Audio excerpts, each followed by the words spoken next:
حضور صلی اللہ علیہ وسلم کے دنیا میں ظہور سے 1000 سال پیشتر یمن کا بادشاہ تبہ خمیری تھا۔ ایک مرتبہ وہ اپنی سلطنت کے دورے کو نکلا۔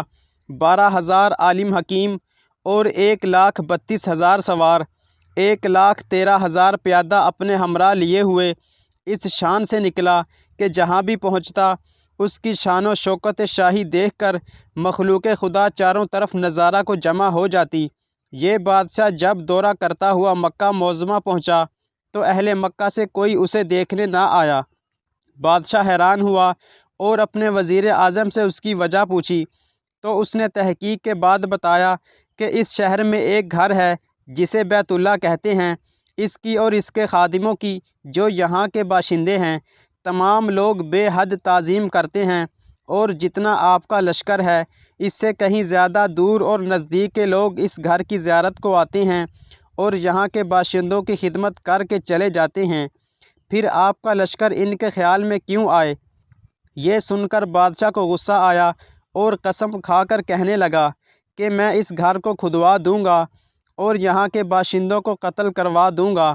یہ کہنا تھا کہ بادشاہ کے ناک، منہ اور آنکھوں سے خون بہنا شروع ہو گیا اور ایسا بدبودار مادہ بہنے لگا کہ اس کے پاس کسی کو بیٹھنے کی بھی ہمت نہ رہی۔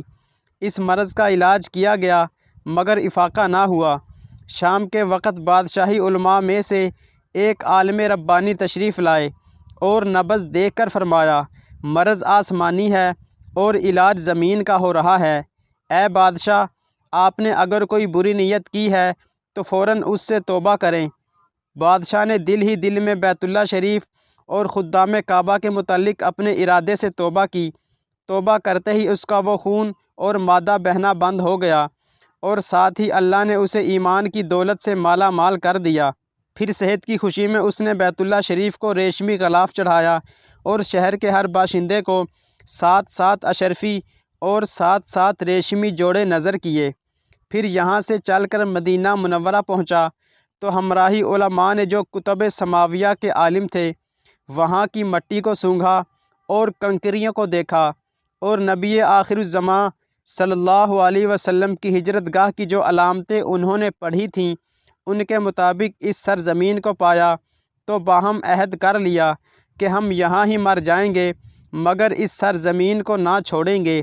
اگر ہماری قسمت نے یاوری کی تو کبھی نہ کبھی جب نبی آخر الزماں صلی اللہ علیہ وسلم تشریف لائیں گے تو ہمیں بھی زیارت کا شرف حاصل ہو جائے گا، ورنہ ہماری قبروں پر تو ضرور کبھی نہ کبھی ان کی جوتیوں کی خاک اڑ کر پڑ جائے گی جو ہماری نجات کے لیے کافی ہے۔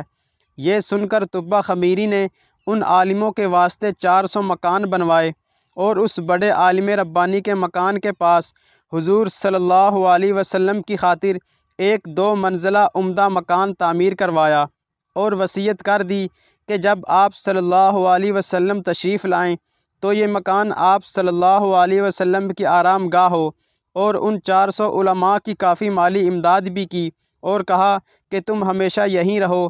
پھر اس بڑے عالم ربانی کو ایک خط لکھ دیا اور کہا کہ میرا یہ خط اس نبی آخر الزماں صلی اللہ علیہ وسلم کی خدمت اقدس میں پیش کر دینا، اور اگر زندگی بھر تمہیں حضور صلی اللہ علیہ وسلم کی زیارت کا موقع نہ ملے تو اپنی اولاد کو وصیت کر دینا کہ نسلاً بنسلاً میرا یہ خط محفوظ رکھیں حتیٰ کہ حضور اقدس صلی اللہ علیہ وسلم کی خدمت میں پیش کیا جائے۔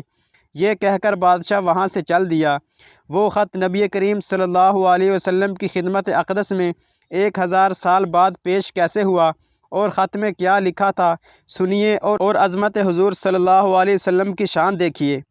کم ترین مخلوق تبہ اول خمیری کی طرف سے شفیع المذنبین سید المرسلین محمد رسول اللہ صلی اللہ علیہ وسلم، اما بعد۔ اے اللہ کے حبیب، میں آپ پر ایمان لاتا ہوں اور جو کتاب آپ پر نازل ہوگی اس پر بھی ایمان لاتا ہوں، اور میں آپ کے دین پر ہوں۔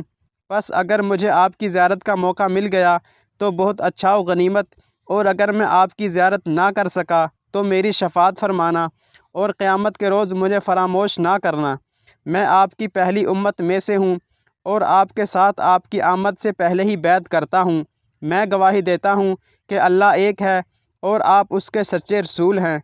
شاہ یمن کا یہ خط نسلاً بنسلاً ان 400 علماء کے اندر حرز جان کی حیثیت سے محفوظ چلا آیا، یہاں تک کہ 1000 سال کا عرصہ گزر گیا۔ ان علماء کی اولاد اس کثرت سے بڑھی کہ مدینہ کی آبادی میں کئی گنا اضافہ ہو گیا، اور یہ خط دست بدست مع وصیت کے اس بڑے عالم ربانی کی اولاد میں سے حضرت ابو ایوب انصاری رضی اللہ عنہ کے پاس پہنچا، اور آپ نے وہ خط اپنے غلام خاص ابو لیلہ کی تحویل میں رکھا۔ اور جب حضور صلی اللہ علیہ وسلم نے مدینہ ہجرت فرمائی اور مدینہ کی الوداعی گھاٹی مسنیات کی گھاٹیوں سے آپ کی اونٹنی نمودار ہوئی، اور مدینہ کے خوش نصیب لوگ محبوب خدا کا استقبال کرنے کو جوک در جوک آ رہے تھے، اور کوئی گلیوں اور سڑکوں کو صاف کر رہا تھا، اور کوئی دعوت کا انتظام کر رہا تھا، اور سب یہی اصرار کر رہے تھے کہ حضور صلی اللہ علیہ وسلم میرے گھر تشریف لائیں۔ حضور صلی اللہ علیہ وسلم نے فرمایا کہ میری اونٹنی کی نکیل چھوڑ دو، جس گھر میں یہ ٹھہرے گی اور بیٹھ جائے گی وہیں میری قیام گاہ ہوگی۔ چنانچہ جو 2 منزلہ مکان شاہ یمن طبہ خمیری نے حضور صلی اللہ علیہ وسلم کی خاطر بنوایا تھا، وہ اس وقت حضرت ابو ایوب انصاری رضی اللہ عنہ کی تحویل میں تھا۔ اسی میں حضور صلی اللہ علیہ وسلم کی اونٹنی جا کر ٹھہر گئی۔ لوگوں نے ابو لیلہ کو بھیجا کہ جاؤ حضور صلی اللہ علیہ وسلم کو شاہ یمن طبہ خمیری کا خط دے آؤ۔ جب ابو لیلہ حاضر ہوئے تو حضور صلی اللہ علیہ وسلم نے اسے دیکھتے ہی فرمایا، تو ابو لیلہ ہے؟ یہ سن کر ابو لیلہ حیران ہو گیا۔ حضور صلی اللہ علیہ وسلم نے فرمایا، میں محمد اللہ کا رسول ہوں، شاہ یمن کا جو خط تمہارے پاس ہے لاؤ وہ مجھے دو۔ چنانچہ ابو لیلہ نے وہ خط دیا۔ حضور صلی اللہ علیہ وسلم نے پڑھ کر فرمایا، صالح بھائی طبہ خمیری کو آفرین و شاباش ہے۔